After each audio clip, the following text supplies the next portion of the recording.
Welcome to Media Melanie TV. Today I'm back to talk about Tell Me Lies Season 3 on Hulu. And instead of the 2 episodes that we were all planning on getting, we got a toxic triple drop, and I could not be more excited about it. So far, Season 3 is toxic AF. These characters, some of them, specifically Stephen DeMarco, more detestable than ever, and yet, as with prior seasons, I cannot seem to look away. My only real nitpick with this is we didn't get a lot of 2015 content. I guess I was hoping we'd get more of the future flashes, but these 3 episodes were definitely more grounded in the 2008-2009 timeline. So I guess my biggest hope moving forward is maybe a more even balance of both timelines, because I want to see how the future turns out. Obviously, they're keeping some things from us because they have to first develop in the college timeline before they can come to fruition for the wedding. But now some things are also starting to become a lot more clear, especially that season 2 cliffhanger with Bree. Now, I wasn't sure if Bree was actually going to go through with her wedding to Evan after she heard that voicemail. And first of all, was Stephen planning on releasing that voicemail like on Bree and Evan's wedding day this entire time? Obviously, he was planning for a long game, and he's lucky that they ended up getting married, or I guess I don't know if luck is necessarily the right word, but Stephen DeMarco stops at nothing to ruin anybody who crosses his path and crosses him in a negative way. To my shock, Bree still ended up walking down the aisle after she had that quick little chat with Lucy and Pippa, and she didn't even tell Lucy that she knows the truth, and then she goes on to say that she's a terrible person. What is so big that Bree could possibly be hiding that it makes her so terrible, and that she thinks it's worse than what Lucy did, and that's why she's not telling Lucy? Now, I've got some early theories that I'm going to get into, but basically, I think her and Wrigley have been carrying on this whole time. After they had that chat, they slept at the bus stop together, there is most definitely something between them. And I also think that would explain why in the 2015 timeline that Wrigley seems a little bit like kind of emotional, falling apart. It could be that him and Bree have been carrying on for who knows how long, and Evan doesn't know. And Bree doesn't say anything to Lucy because she realizes, you know what? I'm just as bad here. All right, before I get more into my reaction and review of Tell Me Lies Season 3, Episodes 1 through 3, please be sure to like this video and hit that subscribe button. I'm going to be here the entire season of Tell Me Lies, some weeks, multiple videos per week, talking about episode previews, theories. We've got a lot of ground to cover here, but I'm also talking about some other shows right now, including The Pit on HBO, one of my favorite shows from 2025, and then later this month on January 28th, I'm also covering School Spirits on Paramount Plus, which is a supernatural teen drama. It has that young adult type of vibe like Tell Me Lies does, although not quite as horrifically toxic, but a very good show. And if you're going to be looking for something to watch after Tell Me Lies, then I highly recommend checking out School Spirits. All right, let's get back into my reaction and review of this 3rd season. And by the way, Tell Me Lies is based on the 2018 novel by Carola Lovering, and I'm also going to pin that book down below. So if you haven't read it, feel free to click and purchase it. I am going to read it after this season. We don't know yet if it is the final season, although indications say probably. But either way, I plan to read it after the season, and for anybody who has read the book, please don't drop any spoilers down in the comments, but definitely feel free to let me know how you think the book compares to the TV show. Is it a close adaptation? Is it a loose adaptation? Which one do you like more? Let me know down below. All right, so just a quick recap of these 3 episodes. As I said, we got a little bit of the 2015 wedding timeline, but not a lot. And notably, we didn't get any 2015 content in episodes 2 or 3. But in the first episode, it bookends. It opens up with a conversation between Bree and Lucy, and then it ends with a conversation between Bree and Lucy. But Bree still doesn't tell Lucy. I was convinced when she walked down the aisle and there was that slight hesitation before the I do. I'm thinking, is she gonna blow this all up and not say I do? If there is something going on between her and Wrigley, obviously it's really eating at her.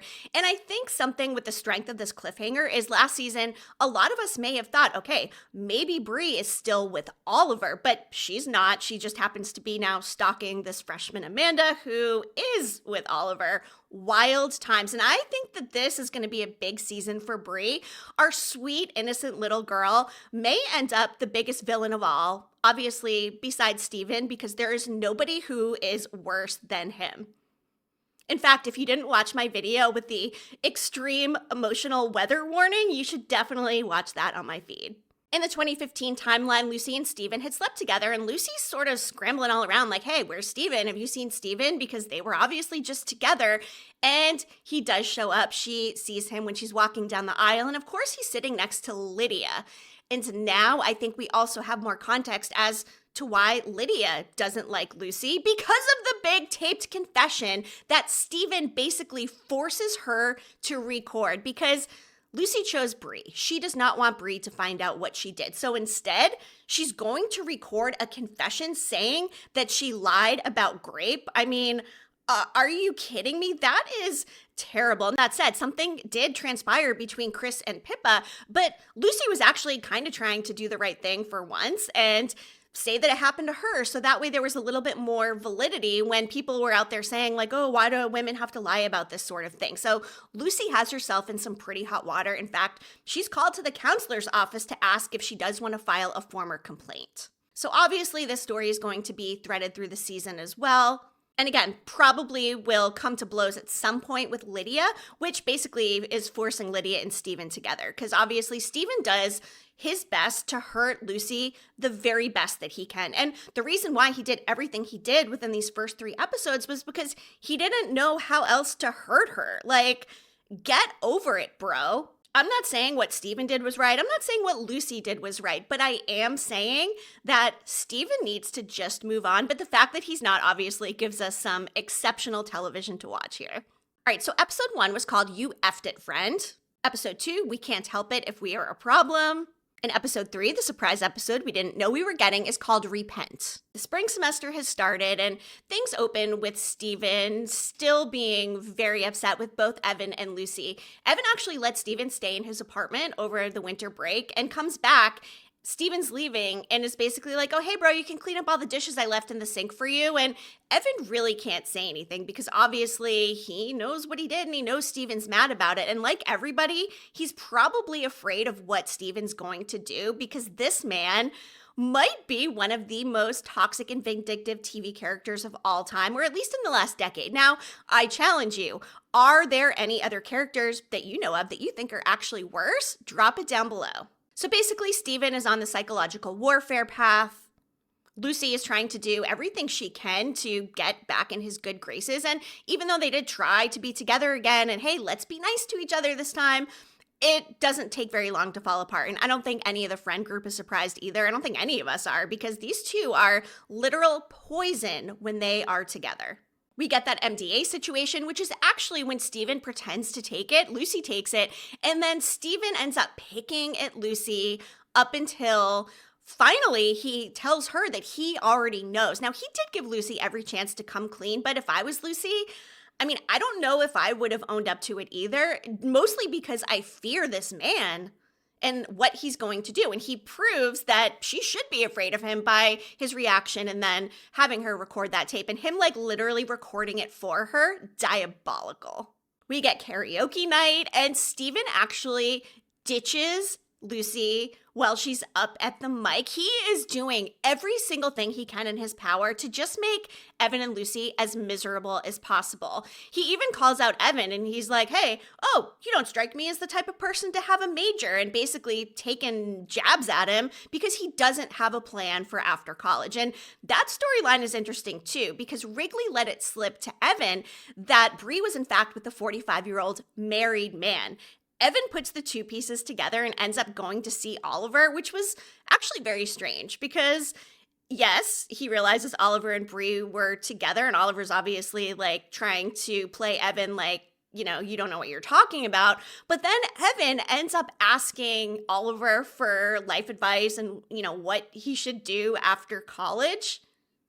And Oliver basically says something like, you know, you need to learn how to take what's yours. That's just what people do in this world. So I'm also wondering, is Evan going to end up eventually outing Oliver for being involved with some of his students? Now, that is definitely a possibility, especially because we have Bri stalking Amanda. And it's ironic because Bri is now seeing these qualities in Amanda that Oliver actually sees in her and probably makes them both look a little bit like, they're needy. They are meek. They're easy to be controlled. And obviously he's got this open marriage. So I think it's really an eye-opener for Bree to see Oliver taking up another student. But not only that, to double down, she got his number at the Christmas party when Bree and Oliver were literally in the laundry room doing it. Get out of here. Oliver, you are so terrible. And by the way, the actor who plays him is actually married to Megan Oppenheimer, who is the showrunner of Tell Me Lies. So I think that's kind of funny. And just in speaking about other real life things as well, I think everybody knows this, but Jackson White, who plays Stephen, and Grace Van Patten, who plays Lucy, are dating in real life. They have been since 2023. But to double down, we also heard the voice in this episode of Jackson White's real life mom, who is Katie Segal. We did see her back in season 1. I think it's really cool that they get to work together, and hopefully we actually get to see them together again. She is just as toxic as Stephen and has basically driven him to be this person pitting the siblings against each other. And Sadie's storyline comes back into play. Sadie being Stephen's sister. She's off at boarding school, but now apparently she's messed things up. She's going to lose her scholarship. But hey, luckily, Evan, with his big superhero cape and extreme guilt, offers to get the money from his dad to pay for Sadie's college, which apparently is just like lunch. I mean, yeah, Evan's dad must be loaded. But I guess good for Stephen. That was a silver lining I don't think he ever intended to get.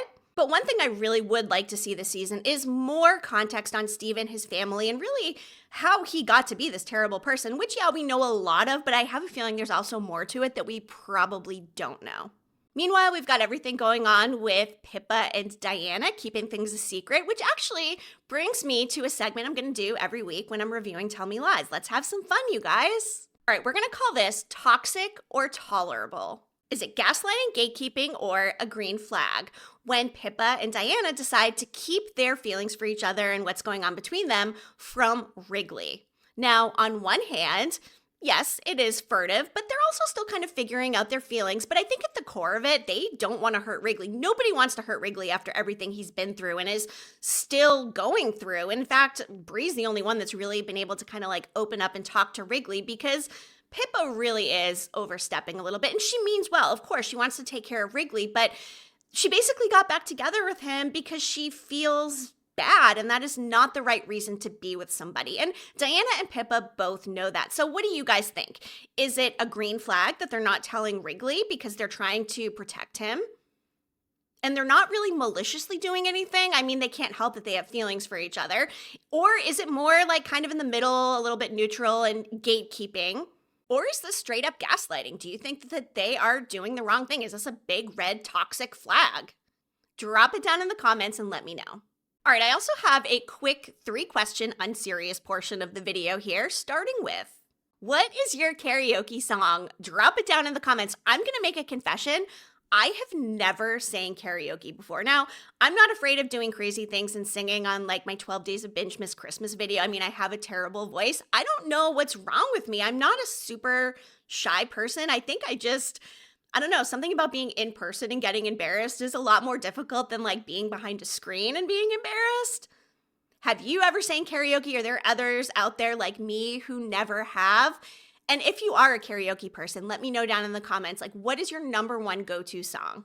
All right, number 2, would you ever wear Ugg boots in bed? Now, it was a dream sequence when Lucy was dreaming about Evan next to her and then Bree coming in asking, like, what are you doing? But when she sat back down in bed and literally put her Ugg boots on the sheets, oh my gosh, I don't know. I'm a weird germaphobe about some things, not all things, but one of them is most definitely shoes on a bed, especially under the blankets on the sheets. Get out of here. I mean, yeah, it's a dream, whatever, it's fine. But I just wonder too, when they're in production and making this, is it a decision to have her keep the Ugg boots on? I mean, couldn't they have had her like get out of bed without shoes on and still dressed in clothes and it would have achieved the same thing? I don't know, maybe I'm nitpicking, but I just noticed that and was like, I've got to talk about this. All right, finally, this is actually the hardest question of all. Who do you think could actually end up happy at the end of all of this? Everybody's got some stuff going on. Everybody's either lying or being lied to about something. Who's got the best chance of being happy? I guess For me, I'm thinking Diana and Pippa because obviously they are together in 2015, which means they've overcome the hurdles and have obviously gone public here. And I think after everything both of them have been through, that it would make sense that at least one of them is the most happy. I think one of the biggest things that we saw in these first 3 episodes in the cliffhanger at the end, Diana seems pregnant with Stephen's baby. Can you imagine Stephen DeMarco being a father? Oh my gosh, you guys, there are some people in this world who should never have children, and Stephen DeMarco is definitely one of them. Now, I fully support if Grace Van Patten and Jackson White want to get married and have kids, great. But their characters, there is no world in which Stephen DeMarco should be rearing young. Now, in 2015, we don't see a baby. Now, let's say Diana did keep the baby. Would she have told Stephen it was his, or would she have made something up like, oh no, I had this one night fling, because she doesn't want Stephen to be involved with the baby? Or there's a chance that maybe she doesn't go through with the pregnancy because of that reason. And also, she's got a lot of potential in life. She wants to go to Yale. She's got a bright future ahead of her. So I can't picture her going through with it. And I mean, unfortunately, there's also the sad option of maybe miscarrying or something like that. But do we think that Diana is going to have Stephen's baby? I hope not. And again, in 2015, she could have the baby, could be at home with the babysitter, and her and Pippa are raising the baby together. And maybe that's why Stephen is even still involved in this friend group in the first place. Because also, let's face it, are they really inviting him to this wedding after everything? Like, you think Evan wants this guy at the wedding knowing what he knows?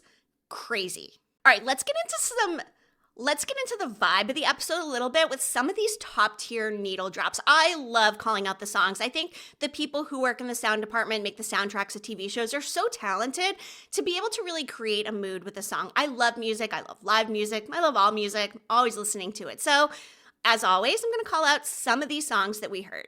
First, We Used to Wait by Arcade Fire. They are a Canadian band. I love this song, and it was a perfect needle drop. That is during their winter party. We get that same cover of Addicted to Love that we heard in the trailer, and it just feels so ethereal and so on the line of, addicted to love. It's an interesting thing because love can be an awesome thing, but it can also be something very toxic. So just even seeing the two dynamics of that and how love can be on both ends of the spectrum is interesting and a well-placed song. And clearly, Stephen and Lucy are addicted to each other, and Bri is probably going to be addicted to somebody, maybe Wrigley, Diana and Pippa. So there's a lot of this whole addictive theme of the relationships and being in them. And I mean, at one point in this episode, Pippa even says to Lucy, you need to not be single. You seem like a serial relationship person. So go out there, have some fun. And obviously we know she goes and hooks up with Alex, which actually broke my heart a little bit. Asking him to be a little bit deprecating towards her, did not love that. But it really goes to show Lucy's state of mind. We had Tarot by Alt J. I love Alt J. This song came up in episode 3. Solid. But my favorite needle drop came in episode 2 with We All Become Silhouettes by the Postal Service. Big fan of the Postal Service. I think I first heard this song in the Garden State soundtrack. And actually that really matches the time period and essence of when we're hearing it here in the show as well. Very fitting song, and it played while some of our core 4 were on the screen in different scenes. And just going down the list of some of the characters and their arcs so far. Lucy. When Alex called her a dying burrito having a panic attack, I mean, first of all, I am a person who suffers from anxiety. I've had it basically my entire life, so I relate. As soon as Lucy started to have the breathing thing and started to come across that she was feeling a certain way, I'm like, okay, she's not sick. I called it. She was having a panic attack. This is when Bri ends up calling Alex. He comes over, gives them the Xanax, and she realizes that it is her foster brother from the bad home that she lived in as a youth. Now, she lived in 2 good homes, 1 bad home, and unfortunately, Alex's was the bad one. But I also thought it was really cute to have this payback of him tapping the wrist to try to calm Lucy down, and that's something that Bri had showed her friends before. And I'm not really sure what to make of Alex because, okay, he's out there dealing things that, I mean, is never a necessarily good profession to be in, but also it seems like he has a troubled background. However, he's also still here being a grad student, trying to better himself and get an education. And he actually treated Lucy really well at first. He didn't want to do anything that she didn't want to do. He was very upfront about the fact that he's not in relationships. He comes out and says that college is the most unserious time of your life and that in 10 years, none of these people are even going to know each other, which A, is completely wrong, but B, he doesn't like to involve himself with people for that reason, apparently. And yeah, he still has physical needs that need to be met. Lucy tries to go home with him that first time. It doesn't work out. He's literally like answering the phone while she's straddling him. A little bit awkward. But then she goes back for more and they end up getting it on.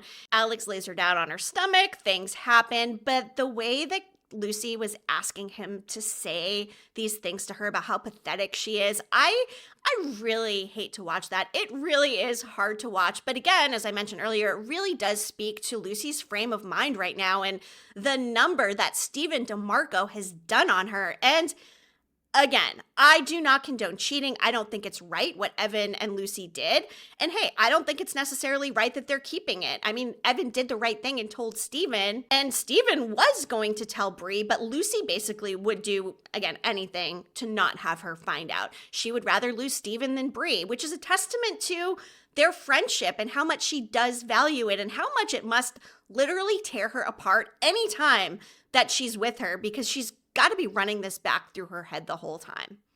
And she also calls out Evan at one point, like, hey, like, why did you even say anything? I mean, Evan, seriously, I get you were trying to do the right thing, but the can of Stephen Worms this opened, wild. Now, Stephen, obviously, he's giving that final boss toxic energy. He cannot control himself. Misery loves company. And that saying, if you look it up wherever it is, there's got to be a picture of Stephen DeMarco next to it. He wants everybody to suffer just as much as he is. And I also wonder, is he actually really that upset about Evan and Lucy? Or is it more that he's upset that he didn't know about it? It's almost like he's having fun playing these games. Like, what do you guys think? Is he genuinely upset? And I mean, yeah, he has a right to be. Or is he just using this as the key to his season 3 gaslighting? Stephen and Max even have a moment there. Max, of course, was with Lucy back in season 1, and Stephen's just sort of picking at him. Oh, hey, I think you know my girlfriend, as he's sitting there drunk. And he's like, oh, yeah, it's Lucy. And Max ends up just cutting him off and saying, hey, bro, like, you know, you just need to have water here. Obviously, that is going to come back into play. Max and Lucy were at Bri and Evan's wedding together in 2015, although Lucy messed that up, of course, by getting with Stephen. And then Max comes down and sees them and is like, literally, what is wrong with you? And then Max comes down and sees them and is like, Lucy, what is wrong with you? So they have been off and on, and maybe they are just kind of off and on up until 2015, and Lucy needs a date, wants to bring somebody familiar, or maybe they were in kind of a long-term relationship. Because Lucy and Max were pretty off and on, I would actually like to know more about this in-between time, the gap of years from college to the wedding. And are we going to get that here? Are they going to introduce a third timeline, like, I don't know, 2011 or 2012, so we can sort of get a mid-context on how these characters get to where they are at the wedding and determine more about what has gone on since the time has passed. Let's talk about Bri. I'm actually pretty sad for her character. A, because of everything that's going on with Oliver and the fact that she's continuing this toxic behavior by engaging with Amanda, following her, taking that picture and sending it to Oliver. And the way Oliver said, oh, hey, Happy New Year to her, that really was maybe the worst case scenario. I don't disagree with Bri there.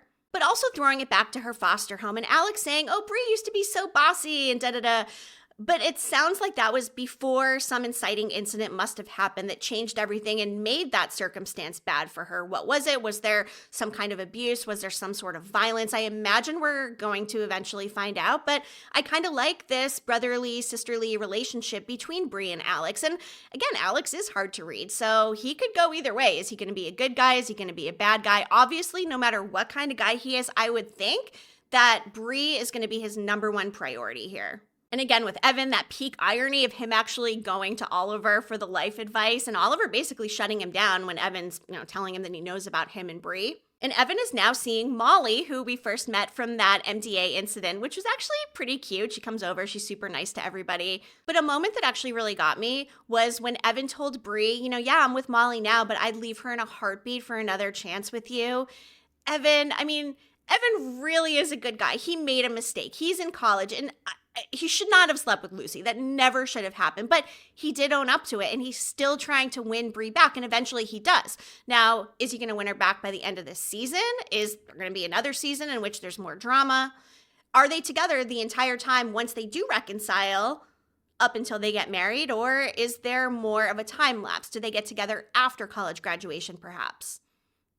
Because Evan's going to be leaving to go work and Bree's still going to be in college. So they could potentially date long distance, or they break up and then, reconvene at some time when they're both out of school. And also, if we are talking about Wrigley and Bree potentially being something, that could come up at any time. So is Bree going to be carrying on with Wrigley and Evan at the same time? And will Wrigley carry on with Bree while he's still with Pippa? I don't think Pippa would actually care, and Wrigley seems like a good guy who would probably break up with her first, but obviously, if they are carrying around the secret for that many years, maybe he doesn't, and it kind of happens, and they never tell Evan. I am so vested in this Wrigley and Bree storyline. I cannot wait to see how it turns out.